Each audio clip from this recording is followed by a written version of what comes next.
Hi, I'm Naomi with A2Z Lactation. I'm an IBCLC and a mother of 3. Human milk is liquid gold.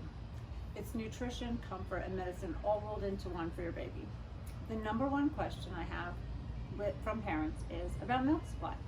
They want to know about starting milk supply off, maintaining milk supply, and weaning it down. Our little ones need to be fed frequently. Their tummies take in small amounts of milk many times during the first 24 hours and every day after. On day 1, their tummy size is about 5 to 7 milliliters, which is about a spoonful of colostrum. You need that about 10 to 12 times in that first day of life and the first few days after. By day 3, a tummy size is about 22 to 27 milliliters, which is a little bit under 1 ounce. And by day 10, their tummy size is about 60 to 80 milliliters, which is 2 to 3 ounces of milk each feeding, 10 to 12 times in 24 hours. For comparison, this is a 5-ounce bottle, which holds about 150 milliliters. It's not what you're expected to make on day 1. It's what happens over time when you remove milk, often in those early days. Our bodies produce milk, and we look at taking out milk over time as well as the volume in one feeding.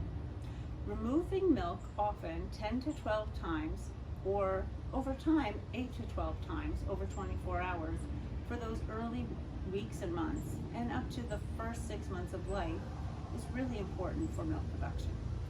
You can use your hands for hand expression, you can use an electric pump, or you can have baby directly breastfeed to remove milk multiple times, day and night.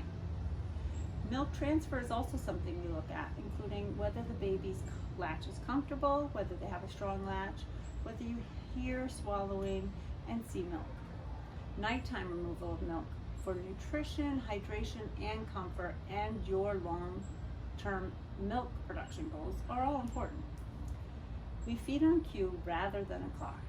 If a baby's sleepy or ill or premature, we may make sure to look at that clock, but otherwise, a healthy full-term baby, we just need to learn how to follow our baby's cues. A cue is something like just waking up, alerting, looking around, sucking on hands, rooting, which is moving their mouth around, searching for the nipple. Crying is a late stage sign of hunger. It's a late feeding cue.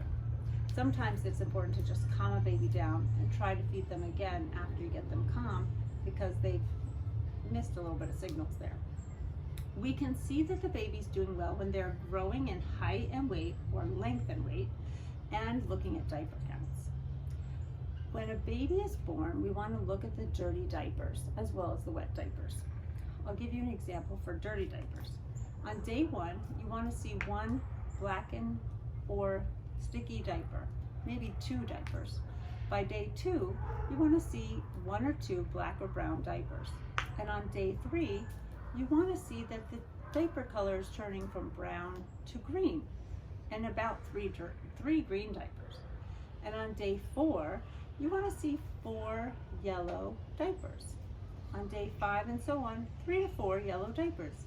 And this should go on for the first 6 months of life, or until you start solids, or unless you're using some other things besides human milk for supplement, such as formula, which would turn the baby's stools a little bit more brown instead of yellow. And you want to look that each diaper with the yellow poop is at least the size of an OK sign or a quarter. Your baby hasn't read any books. You can learn to read your baby and teach your baby to trust you, that you will respond to them, and that you are a loving parent or caregiver by following their cues. Think of setting the bar for your goals. If you want to breastfeed or express milk for your baby, start early, feed them often, or express milk often. Think of the idea of turning on a hose. When you turn on a hose, milk takes a minute or 2 to come down. That's the same thing that happens when you get baby at the breast. There isn't milk just there, right there. They might get frustrated, but if they start to suck, they start to cue your body to let down, or the milk ejection reflex, and they get milk. You can think of it also another way that I used to hear in the Late League a lot, which is putting in an order. You're calling up delivery of a restaurant or the grocery store and saying, I'd like food later. So when you start putting in that removal of milk, you're telling your body that you're going to need to remove milk again.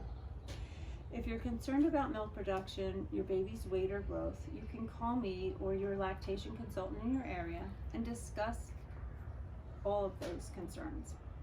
I'd like to also point out some of my favorite books, including Making More Milk, the Breastfeeding Guide to Increasing Your Milk Production, and Boost Your Breast Milk, an all-in-one guide for nursing mothers to build a healthy milk supply.